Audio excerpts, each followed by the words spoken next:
Salut chers jeunes, nous te souhaitons la bienvenue à ce moment de réflexion à ton école du sabbat. Comme tu le sais, tous les troisièmes sabbats du mois, eh bien, ce sont des jeunes qui animent et qui organisent ce moment si particulier. Avec moi sur le plateau, eh bien, nous avons Sephora avec son joli cahier bleu. Comment vas-tu, Sephora? Ça va. Je suis fatiguée, mais ça va, je tiens le coup. Bon, très bien. Nous avons également Ophélie. Ophélie, comment vas-tu? Je vais bien aussi, je suis fatiguée aussi et je vais bien.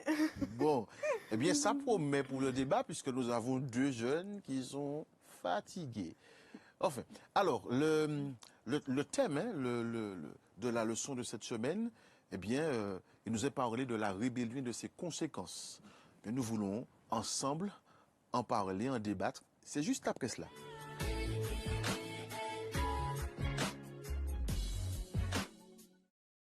Voilà, nous sommes dans le moment de réflexion. On parle de rébellion. Alors, mais qu'est-ce que se rebeller? Qu'est-ce que la rébellion? Alors, selon moi, se rébeller, c'est se révolter, c'est s'opposer à quelqu'un, à une règle, c'est désobéir en fait. Voilà. Ok, donc Sephora, qu'est-ce que serait se rebeller contre Dieu? Mais du coup, ce serait être contre l'autorité de Dieu et se montrer hostile à ce qu'il dit. Je pourrais rajouter que je pense que se rebeller contre Dieu, c'est vraiment dire à Dieu, je n'ai pas besoin de toi, je n'ai pas besoin de ton intervention dans ma vie en fait. Voilà, pour moi Ok. c'est ça. Est-ce que vous pensez qu'il y a vraiment, qu'on subit vraiment des conséquences lorsqu'on est rebelle? Est-ce que vraiment on subit des conséquences? Oui, je pense qu'on subit les conséquences. Peut-être pas tout de suite, mais en tout cas, on subit les conséquences. On peut avoir les bénédictions peuvent disparaître, certaines bénédictions que Dieu voudrait nous accorder. Si on persiste en tout cas dans notre rébellion, elles peuvent disparaître. Donc je pense que même si on pourrait dire qu'on se repent, il y a quand même les conséquences, même si c'est dans 30 ans, dans 40 ans, les conséquences vont toujours être constatées. Voilà. Et tu penses vraiment que si je suis rebelle aujourd'hui, dans 40 ans, je peux subir les conséquences de cette rébellion? Oui, c'est certain. Pour moi, c'est certain. Car Dieu l'a dit dans sa parole, en fait, même si on va se repentir, mais en tout cas, il y aura toujours les conséquences. Comme on dit, on récolte ce que l'on sème. Voilà. Alors oui, c'est sûr que si je plante des carottes, je ne vais pas obtenir des concombres. Mais Exact. quelle est la place du pardon de Dieu et de la grâce de Dieu face à cela? Le pardon de Dieu a sa place. Mais être pardonné ne veut pas dire ne pas avoir de conséquences. Parce que, écoute, hein, Dieu est un Dieu d'ordre et on ne se moque pas de Dieu. Alors, si tu fais une mauvaise chose, une mauvaise action, mais forcément, tu seras puni. C'est comme ça. Tu seras puni par Dieu ou puni par l'action? Par Dieu, Par Dieu. techniquement. Techniquement? D'accord. Non, moi je crois qu'en fait, ce qu'on sème, on le récolte. Dieu n'a pas toujours à intervenir dans cela. Parce qu'il y a une loi physique qui fait que ce qu'on sème, on récolte ce qu'on sème. Tout simplement. Et donc, la punition dont tu parles de Dieu, Dieu n'a même pas forcément besoin d'intervenir. Parce que les lois physiques, la vie est faite d'une telle manière que ça se fera tôt ou tard, d'une manière ou d'une autre. Maintenant, je voudrais quand même insister sur le fait que nous faisons tous des erreurs. Et alors, vous avez donné une définition de la rébellion. Vous avez utilisé plusieurs verbes. Tu disais se révolter, s'opposer, etc. Mais on pourrait aussi dire, on pourrait prendre deux autres verbes, se séparer de Dieu, s'éloigner de Dieu. Et il y a forcément des conséquences lorsqu'on s'éloigne de Dieu. Parce que Dieu, eh bien, c'est la source de la joie, la source du bonheur.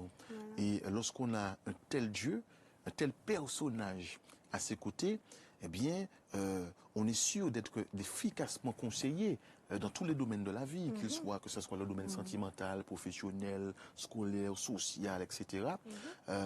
on a une personne formidable, incomparable, inébranlable. J'ai fait des rimes, hein, d'accord, à ses côtés. Et donc, il y a forcément des conséquences parce qu'on se prive d'une telle personne, on se prive de la joie, on se prive du bonheur. Maintenant, c'est vrai qu'il nous arrive à tous bien de nous rebeller à un moment donné, d'une manière ou d'une autre, d'une forme ou une autre.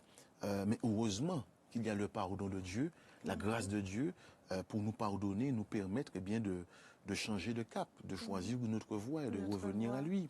Voilà. Maintenant, ça ne veut pas dire qu'il n'y aura pas du tout de conséquences, mais je crois personnellement que lorsqu'on est pardonné de Dieu et qu'on est sous l'effet de sa grâce, que les conséquences, on les vit différemment. Et puis, je crois personnellement, ça n'engage que moi, qu'elles sont quelque part diminuées. Ça n'engage que Cédric Adracier. Maintenant, en tant que jeune, on est souvent confronté à toutes sortes de tentations, à des difficultés, à des choix, peut-être au niveau scolaire. On nous invite à composer, à avoir des examens, etc. On devait devoir composer le samedi. Parfois, nous avons des professeurs qui nous disent mais vraiment, est-ce que obtenir ton diplôme, c'est une bonne chose? Oui. Est-ce que tu veux obtenir ton diplôme? Oui. Est-ce que tu penses que ton Dieu voudrait que tu l'aies? Oui. Alors pourquoi il il te dirait de ne pas venir le samedi? Donc des fois, c'est un choix. Ou bien ça peut être un jeune homme, hein, Sephora. Pourquoi Sephora? Mais c'est toi que je regarde. Je ne sais pas. Il te sortirait toutes sortes de poèmes pour t'épater, pour t'enrouler, et puis t'inviter à faire des choses qui sont normalement amené à être vécu dans un cadre, donc une tentation. Qu'est-ce qui pourrait faire, qui pourrait vous amener à dire non, je ne choisis pas cette voie, non, je peux faire que vous puissiez me mettre 0, mais je ne viendrai pas. Qu'est-ce qui peut faire? Est-ce que vous pensez que, par exemple, alors vous pourrez vous allez me dire un petit peu quelles sont vos réponses, mais est-ce que vous pensez que les bénédictions dont vous avez été l'objet peuvent constituer bien une source de force pour que vous ne puissiez pas justement faire des choses contraires et peut-être vous rebeller finalement à Dieu? Je pense que les bénédictions pourraient nous aider à rester fidèles à Dieu. En fait, lorsque nous faisons l'effort, et je parle de moi aussi, lorsque nous faisons l'effort de nous remémorer chaque jour les bénédictions de Dieu, je crois fermement, je suis convaincue que ça nous aide à rester fidèles. Même si nous, en tant que jeunes, on a tendance à parfois on veut faire ce que l'on veut, mais il y a quand même, on peut peut-être on peut être se remémorer, par exemple, le passé où Dieu nous a sortis d'une situation. Et à ce moment-là, lorsqu'on se remémore de ces moments, en fait, lorsqu'on se remémore ces moments du moins, on se dit, mais en fait, Dieu, il m'est fidèle à moi. Moi qui suis son enfant, il m'est fidèle chaque jour. Donc pourquoi moi, en retour, je ne devrais pas lui être fidèle, en fait? Donc je pense que ça peut aider. Ça ok. peut aider, oui. Et donc Sephora, et toi, qu'est-ce que tu penses qui peut aider un jeune à rester fidèle? Oui. Je le crois fermement. Et quand tu repenses à tout ce qui t'est arrivé, t'es pas obligé d'être chrétien pour que Dieu puisse avoir fait quelque chose pour toi. Je m'explique. Ça veut dire que on passe tous par des moments où, je sais pas moi, je me suis mal exprimée peut-être, mais par exemple, tu es sur la route, une idée te dit non, prends pas ce chemin-là, va de l'autre côté. Tu y vas et en arrivant à l'endroit, t'entends, oh, il y a eu un accident à l'endroit même où tu devais passer, il y a eu un accident. Ça veut dire que, écoute, c'est pas le hasard n'existe pas. Alors, il y a quelque chose de puissant qui t'a sauvé. Alors, c'est Dieu, c'est quelque chose de bien. Et oui, quand tu te remémores tout ça, depuis que tu es petit, arrivé à aujourd'hui, comment ne pas être fidèle à un Dieu qui est toujours là près de toi? Et justement, il faut être conscient que Dieu est là et qu'il est prêt à t'aider et qu'il t'aime, qu'il est tout près de toi. Qu'il ne faut pas t'arrêter à « Oh, mais comment je peux croire en un Dieu que je ne vois pas, que je ne peux pas toucher ?» Non, arrêtez avec ça, parce qu'il y a des choses auxquelles on croit et on n'a pas forcément besoin de les voir ou de les toucher. Donc, pourquoi ne pas croire en quelque chose de bien? Oui, c'est vrai que lorsqu'on prend l'avion, bien souvent, on ne voit pas toujours le pilote. Voilà. Exactement. Mais On ne on a demande pas non confiance en plus lui.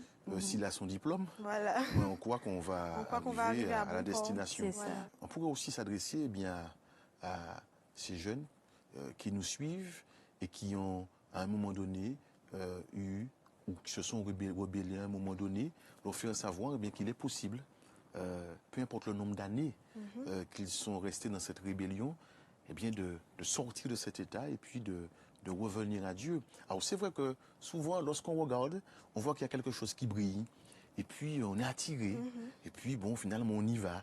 Mais le chemin à l'aller, il est...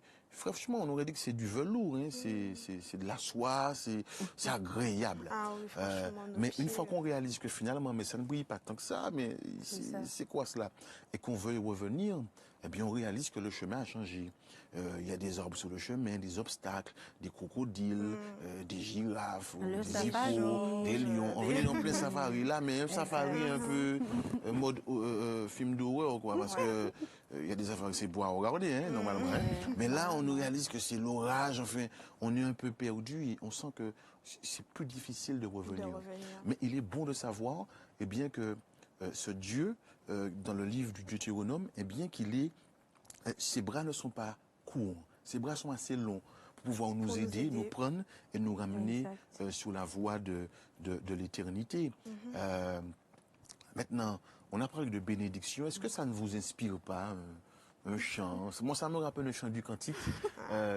Contre les bienfaits de Dieu. Oui. Ça vous dit quelque chose? Oui, le 527, quand le vol de la tempête. Mais pourquoi ne pas le chanter là? Mais allons-y. Qu'est-ce qui empêche qu'on puisse le chanter là maintenant là? Nous pouvons. Tu as dit on. C'est-à-dire que tu vas intervenir dans le chant. Exactement. Oui. Non, moi je vais battre la mesure. Je suppose que je vais battre la mesure. Tous ici là, on s'attend à quelque chose là. Ouais? Le refrain est pour toi. Quand le vol de la tempête vient assombrir ton ciel bleu, au lieu de baisser la tête contre les bienfaits de Dieu, contre les bienfaits de Dieu, mets-les tous devant tes yeux, tu verras en adorant combien le nombre en est grand. Quand sur la route glissante, tu chancelles sous la croix, pense à cette main puissante qui t'a béni tant de fois. Contre les bienfaits de Dieu, mets-les tous devant tes yeux, tu verras en adorant combien le nombre en est grand. Compte les bienfaits de Dieu, mets-les tous devant tes yeux, tu verras en adorant combien le nombre en est grand. Compte les bienfaits de Dieu. Mets-les tous devant tes yeux. Chant vraiment formidable. Alors, je n'ai pas chanté avec vous parce qu'on parle de bienfaits. Il ne faudrait pas mal faire alors qu'on parle de bienfaits. Oh là là. Alors, mais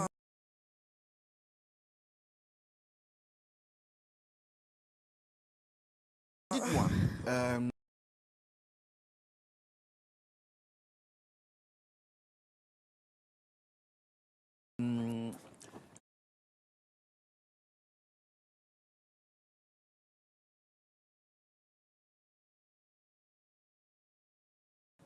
Est-ce que vous pourriez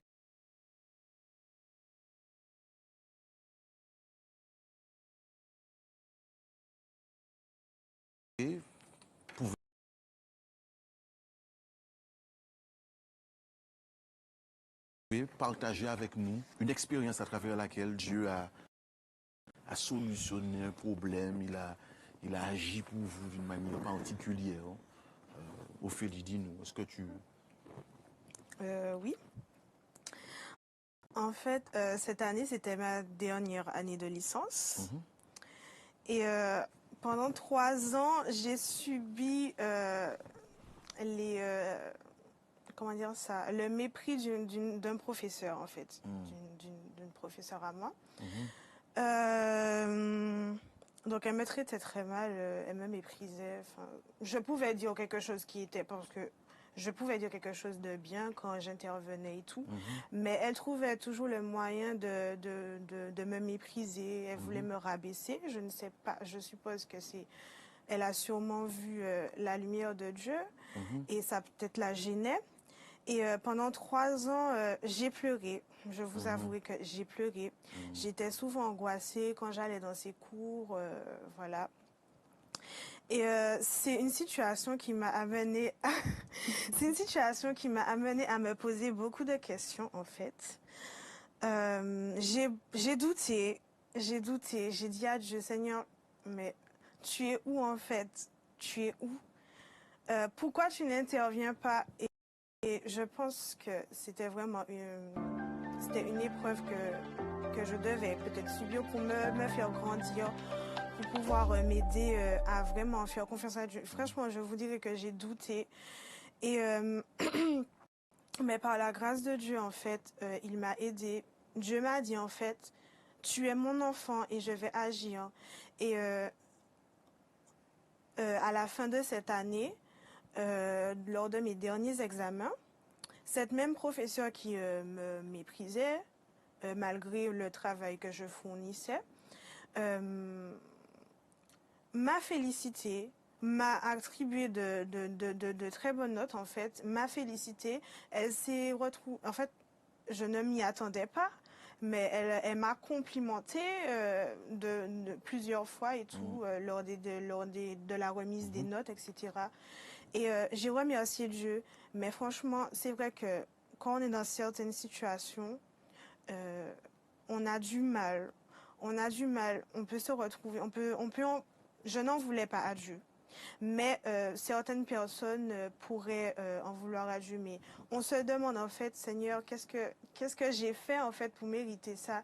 Et pourquoi tu ne mets pas ta main? Mais en fait, le Seigneur, je pense, il voulait que sa gloire se manifeste à la fin, je pense, de la licence pour bien montrer que oui, en fait, je suis mon enfant. Et voilà. Alors merci d'avoir partagé un peu de ton intimité avec nous, en quelque part. Je suis sûr que ça fait du bien à tous ces jeunes qui nous regardent et qui nous écoutent. Tu disais que tu doutais à un moment donné de sa capacité à pouvoir agir. De quoi doutais-tu réellement? Justement, en fait, je doutais du fait que, est-ce que, justement, il allait agir, est-ce qu'il allait permettre que cette situation puisse cesser? Est-ce qu'il aurait, comme on pourrait le dire, fait cette personne se taire, entre guillemets, comme on pourrait le dire, arrêter tout simplement de me mépriser sans raison, de s'acharner, parce que c'était vraiment de l'acharnement. Et je demande à Dieu, mais Seigneur, tu fais quoi? Arrête là, stop là. J'ai prié, j'ai beaucoup prié avec mes parents, mais c'est vrai qu'il y a des moments où, sur l'instant, quand on vit la chose, vraiment, on est accablé. Et... Alors, qu'est-ce que tu pourrais dire à un jeune qui peut-être vit des circonstances identiques en regardant bien cette caméra? D'accord. Alors, cher jeune, si tu vis cette situation en ce moment, je tiens à te dire que Dieu a un plan pour toi. Dieu a un plan pour ta vie. Même si tu ne vois pas, peut-être que tu penses qu'il n'est pas présent, mais il voit ce que tu vis en ce moment et il va intervenir au moment où il se doit. Sa gloire va éclater, en fait. Et il faut que tu puisses dépendre de lui, que tu puisses lui confier chaque jour tes problèmes, tes soucis, et il va agir. Voilà. Et il agira